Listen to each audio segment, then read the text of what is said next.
अभी चर्चा लगातार है कि फिर एनडीए गठबंधन में आएंगे।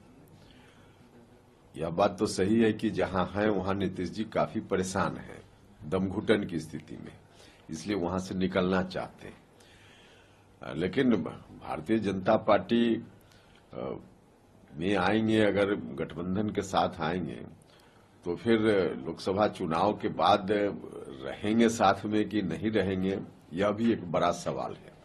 इन तमाम सवालों के मद्देनजर अब चीजों का आकलन करना पड़ेगा, देखना पड़ेगा।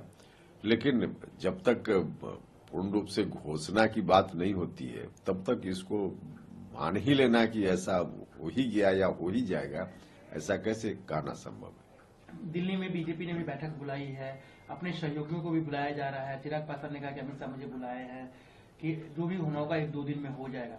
इन ऐसे हालात में आप लोग जो जेडीयू छोड़ के आए थे उनके लिए तो बड़ा मुश्किल हो जाएगा। देखिए, किसी के लिए मुश्किल नहीं होगा।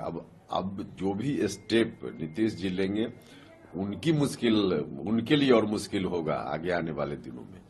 वो चाहे इधर रहे उधर रहे, बाकी हम लोग के लिए क्या मुश्किल है, हम लोग के लिए कोई मुश्किल आपको नहीं लगता है कि इससे कहीं न कहीं बिहार की जनता में वो एनडीए का वोटर हो या महागठबंधन का हो, नीतीश जी के लिए बड़ा अनकंफर्टेबल सिचुएशन होते जा रहा है। लोग उनके इमेज को लेकर सवाल खड़े कर रहे हैं कि हर 1 साल के बाद जो उनका दोस्त होता है वही उनका दुश्मन बन जाता है। इसलिए कह रहे हैं ना कि अब ऐसी परिस्थिति में लोकसभा चुनाव के बाद उनके एमपी एनडीए गठबंधन में यदि आते हैं तो उनके एमपी जो जीत कर आएंगे, फिर नीतीश कुमार जी कहां लेकर चले जाएंगे, इस बात की क्या गारंटी है।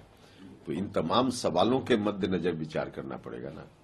आप लोग क्या चाहते हैं सर, क्योंकि आप एनडीए के सहयोगी है, वो तो आप बनेंगे या बनने वाले हैं, लेकिन आप तो सहयोगी, तो आप क्या कहना चाहेंगे। नहीं, देखिए, हम ने पहले ही कहा है कि भारतीय जनता पार्टी एनडीए गठबंधन में सबसे बड़ी पार्टी है, तो डिसीजन उनको लेना है।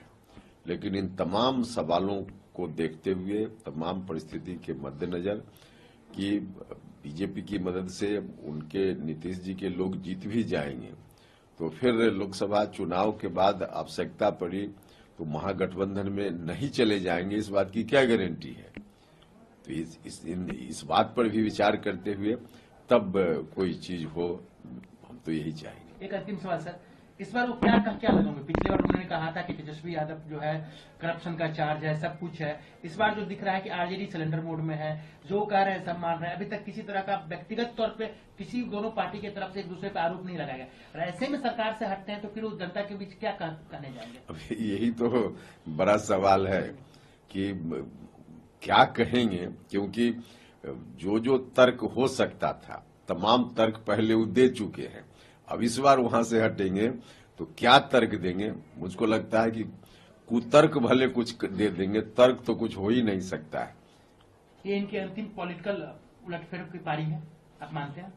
देखिए, अब तो उलटफेर करें न करें, अब आगे उनके लिए, उनकी पार्टी के लिए सरवाइव करना ही मुश्किल सा है। तो इसलिए अब कहाँ कोई फिर अभी करेंगे फिर बाद में करेंगे, इसका कोई मामला नहीं है। अब इनके सर्वाइवल पर ही प्रश्न चिन्ह है, जितना दिन और इनकी पार्टी चल रही है बस।